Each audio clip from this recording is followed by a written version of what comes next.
আমাদের নয়াপল্টনের অফিস খোলা হয়েছে। আপনারা জানেন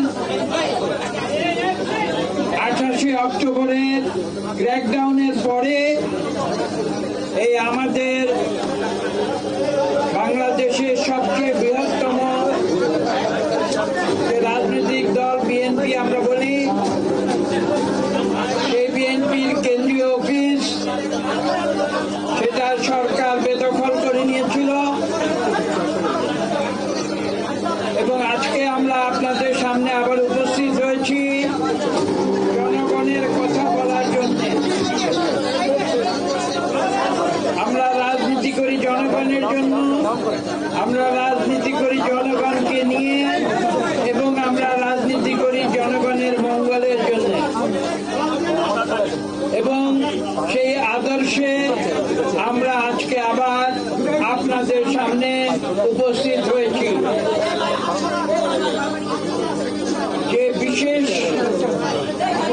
তথ্যগুলো আজকে আপনাদের সামনে উপস্থাপন করা হবে আপনারা কিছুক্ষণ পরে পর্দায় দেখতে পাবেন। এখানে আমাদের পেছনে বিশাল একটি পর্দা রয়েছে, ইলেকট্রনিক পর্দা। সেই পর্দায় আপনারা দেখতে পাবেন যে বিগত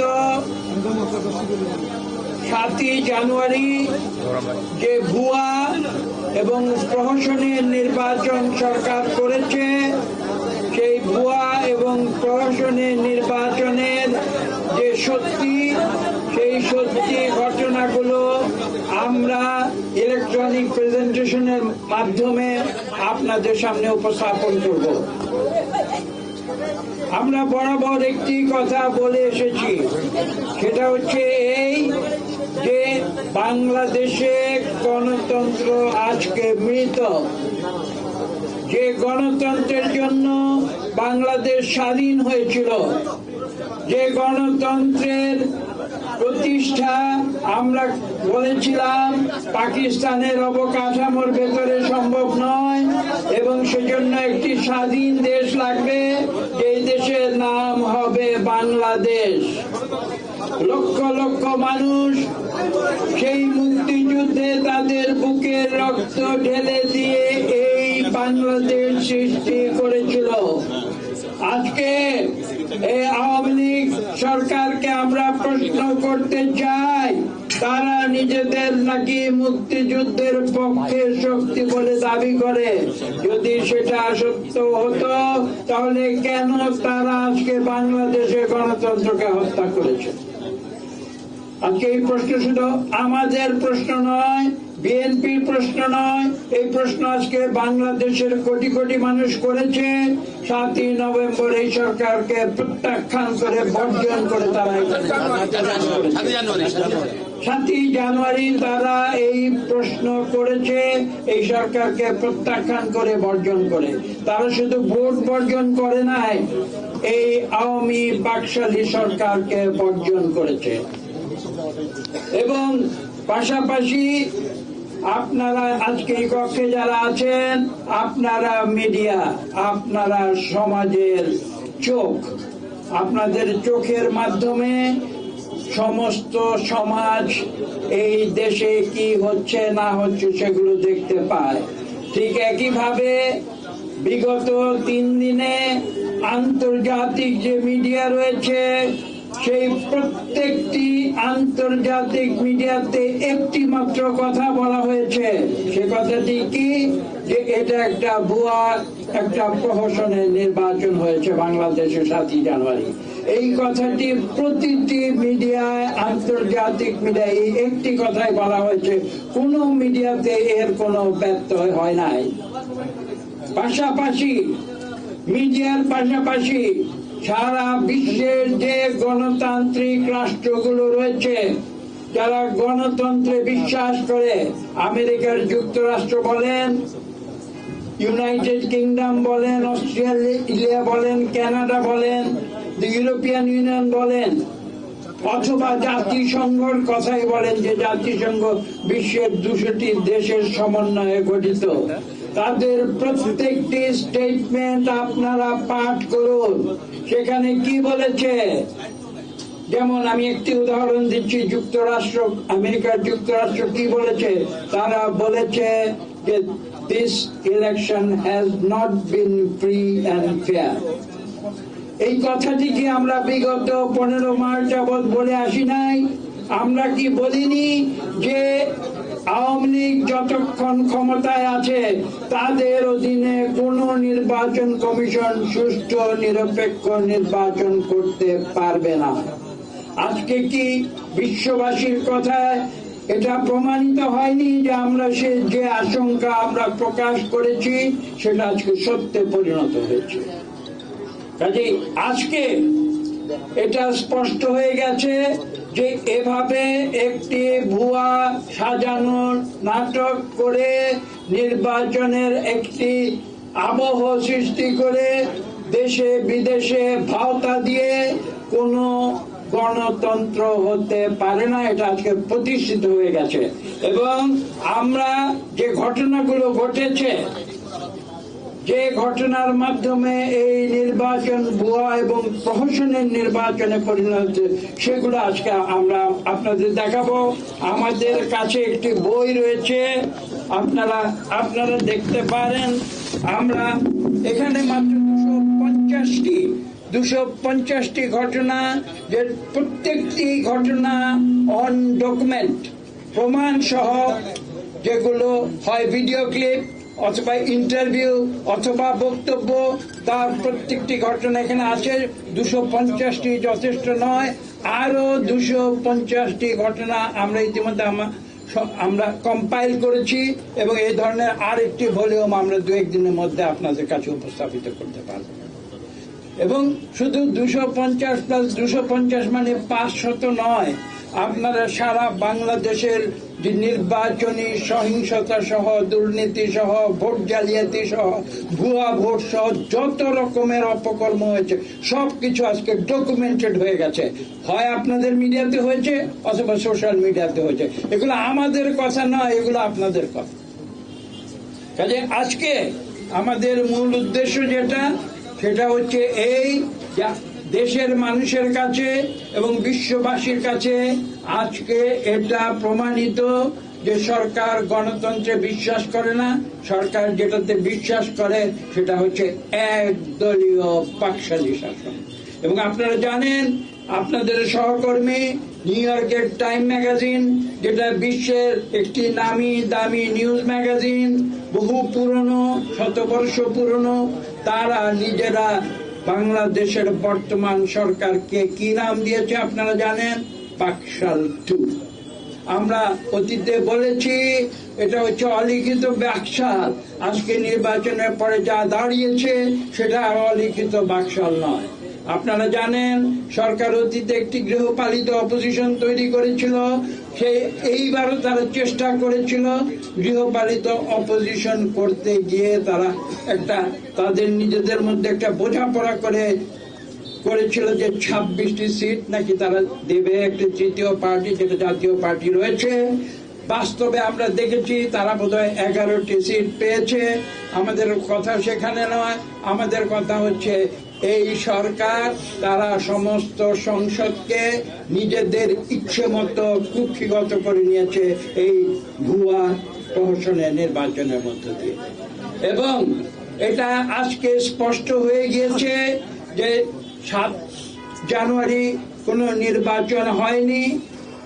আজকে জাতীয় সংসদে 300 সিটে, 299টি টু বি স্পেসিফিক, 299টি সিটে কে বিজয়ী, কে বিজিত, কে জয়ী, কে পরাজিত সেগুলো নির্বাচনে নির্ধারিত হয় নাই। এগুলা সব নির্ধারিত হয়েছে রাজধানী ঢাকার সর্বোচ্চ একটি টেবিলে, যেখানে সরকারের সর্বোচ্চ পর্যায় থেকে আগেই নির্ধারিত করে দেওয়া হয়েছে কে কত ভোট পাবে, কে কত শতাংশ ভোট পাবে এবং কোন সিট থেকে কে নির্বাচিত হবে। এটা আর এখন আমাদের কথা নয়, দেশে বিদেশে সমস্ত প্রমাণ সহ আজকে এটা বিশ্ববাসীর কাছে উদ্ভাসিত হয়ে গেছে। বক্তব্য এখানে দীর্ঘ করার কোনো প্রয়োজন নেই, আপনারা সবকিছু জানেন। আমরা বক্তৃতা আপনারা দেখবেন ভিডিও ক্লিপে একটু পরে।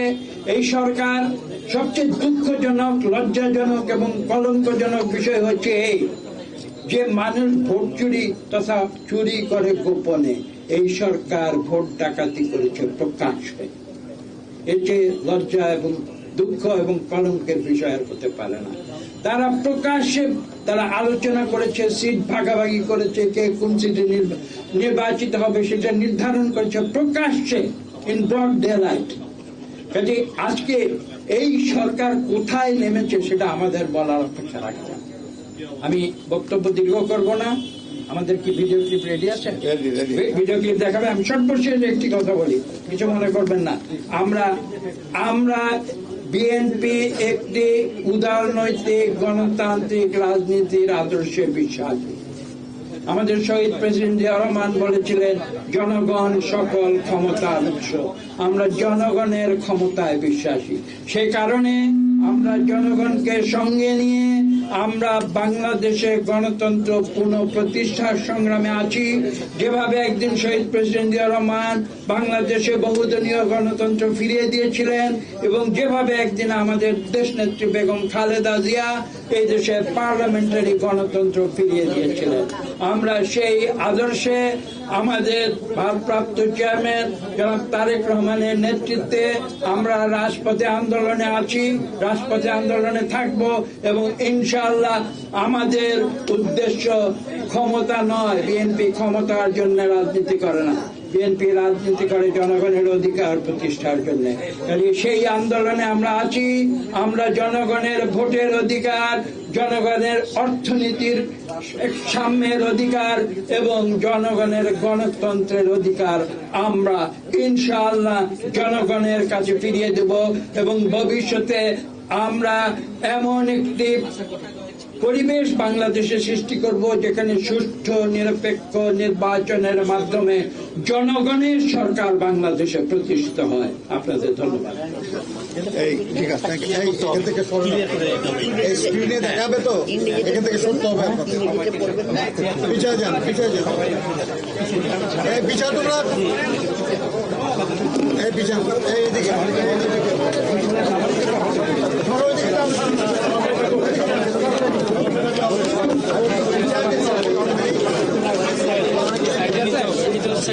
আমরা ওইদিকে চলে যাই। আমরা এখানে টাকা দরকার নেই।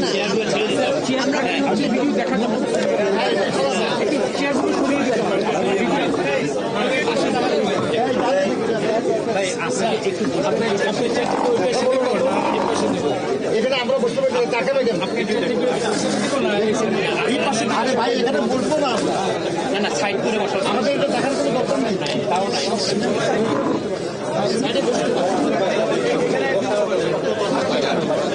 দেখতে পাবো, আমরা তো পরে দেখতে পাবো।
them, you might think that you are listening to the voice of a dictator rather than the Prime Minister of a democratic country. We are talking about a country where one person decides the electoral fate of all 350 members of the parliament. In the last election of January 7th, we saw the occurrence of such events, where there is no opposition, the so-called opposition party in the parliament. The Jatiya Party has acted as an opposition party to compromise with only 26 seats thrown away by the faithful controller, and the remaining 220 of the party's deprived members have withdrawn from the contest before the start of the election. Those who had heated up the election field were either the nominees of the government party or its B team.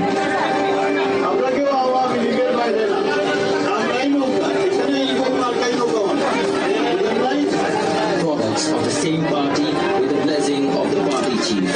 In their language, dummy candidates, or so-called independents. The entire incident is a reflection of the plan of 50 years ago, the Baksal system, created by the Prime Minister's father, was a one-party rule in Bangladesh where there were no such thing as an opposition party. Everyone participating in the election is nominated by only one party. Today, the countrymen have to swallow the bitterness of the election of that Baksal system. There were two options before the people. One, vote to legitimize this sham election of dictatorship, or reject the election and let them know that people are boycotting this sham election in this people today spontaneously chose the second option.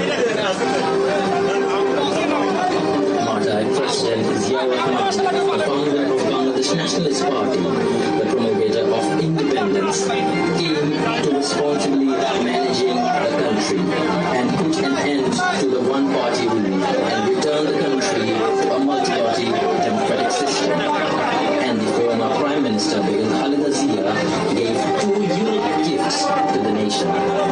First, it was under her leadership that the parliamentary democratic system was established and the caretaker government system for national elections under non-partisan government as a symbol of public confidence, an excellent electoral system. This proved to be a very excellent election method for the country. But Awami League, which won the elections held under the caretaker government in 2008, used the court system as a part of their far-reaching conspiracy and nefarious plan to permanently grab the power and establish an authoritarian system of governance in Bangladesh. As part of their far-reaching conspiracies and nefarious plans, and to keep power in perpetuity and establishing Sheikh Hasina's authoritarian rule, the caretaker government system was removed from the constitution. It gave birth to an electoral system where the Prime Minister and members of Parliament can participate in elections without resigning from their posts. They have also removed the referendum system, which is essential for such a big change in the constitution. Bangladesh Nationalist Party has been protesting against these anti-people activities from the very beginning. The people of the country have much regrettably lost their opportunity to exercise their right to vote, and this government has from the very beginning sought to divert the people from voting by making the right to vote meaningless so that their hold of power is no question. The first evidence of which was seen in 2014 national elections, where the people of Bangladesh were cheated of their constitutional electoral right to vote, and hence deprived of their right to their electoral franchise, when 153 candidates were elected to the parliament totally unopposed, undermining the entire essence and spirit of free, fair and participatory elections. In 2018, the mass public witnessed another novel fraud of midnight election. On the assurance of today's Prime Minister, even Bangladesh Nationalist Party participated in that tainted election of 2018. But along with the people of the country, BNP was also cheated that day.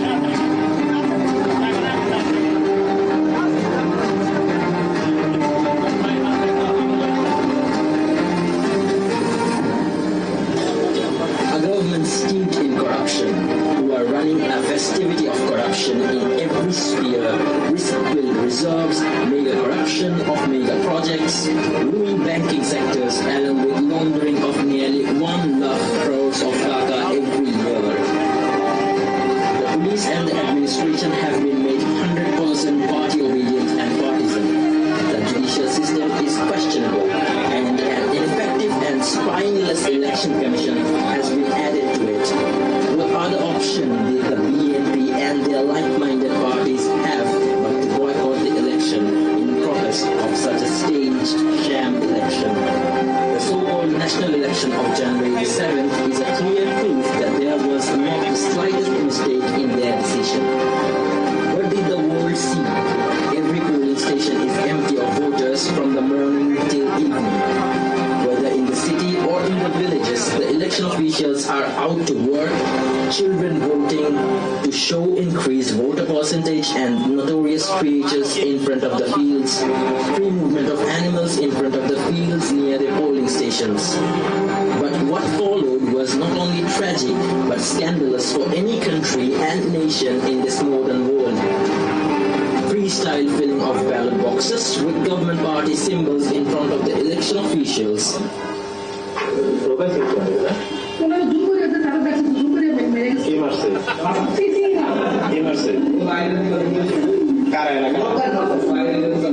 A failed attempt to deceive the election observers by showing an artificial crowd with no voters standing.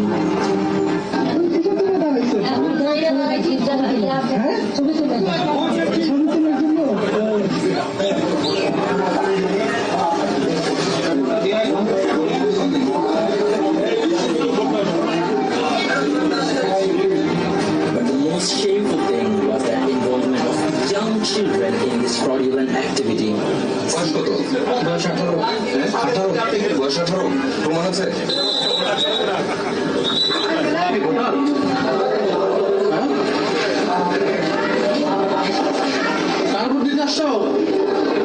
Even the Prime Minister's center itself was not free from the episode of election fraud.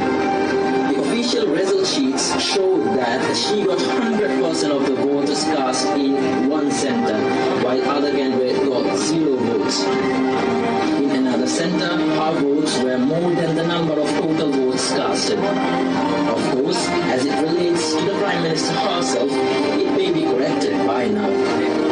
The constituency of the General Secretary of Awami League was not spared from electoral lawlessness. There were also numbers of cases where seen of publicly giving the seals to vote symbol, which is the symbol of Awami League.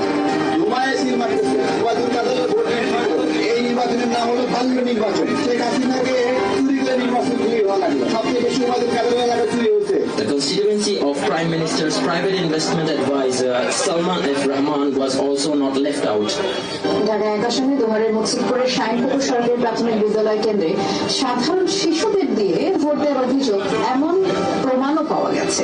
নির্বাচনী কর্মকর্তা বললেন যে বিষয়টি নিয়ে তার কিছুই করার ছিল না। There were incidents of failed voting by sealing the ballots by party men openly. BBC, Deutsche Welle, AFP, and most of the first-line media outlets of the country and around the world gave eyewitnesses accounts of all these crimes throughout the day.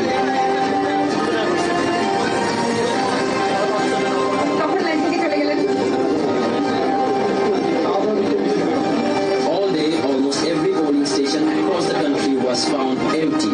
But in the afternoon, all on a sudden, the Chief Election Commissioner gave information to the public of 18.5% voter count.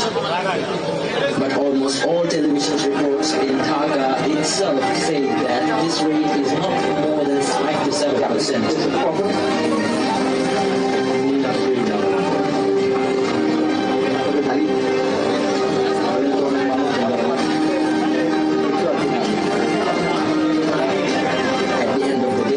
Chief Election Commissioner suddenly choked and found hesitant, saying that being prompted that the polling rate was close to 40%,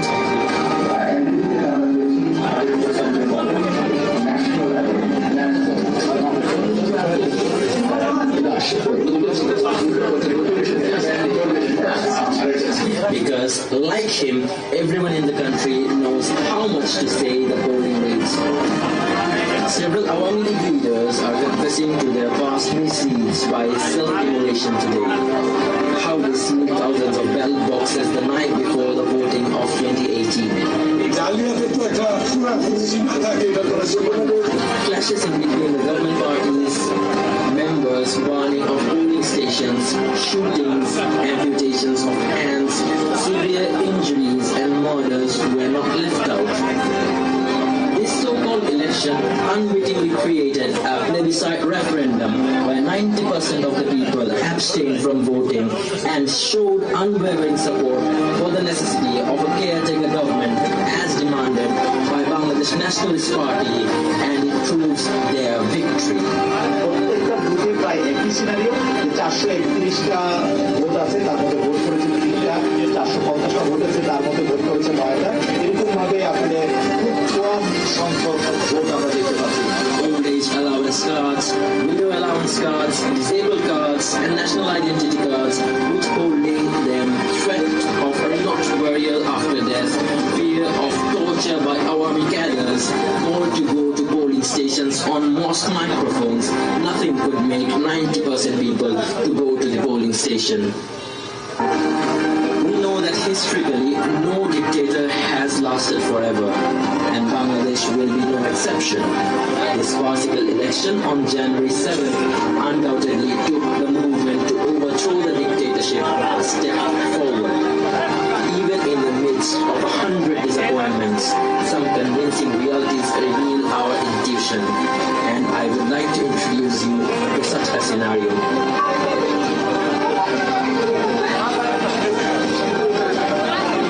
The widowed mother wants to go to the polls to save her widow's allowance card, but the teenager doesn't want to let her mother participate in the farcical election. The juveniles pass evasive resistance. Mother, don't beg for your widow's allowance card. I will work as a farm laborer to support the family, but you, please don't go. What a cruel blackmailing about the government's social security program. Alas, this is not the Bangladesh we want to live in. Bangladesh will not lose its way as long as these confident children and teenagers who are behind our eyes remain in this country.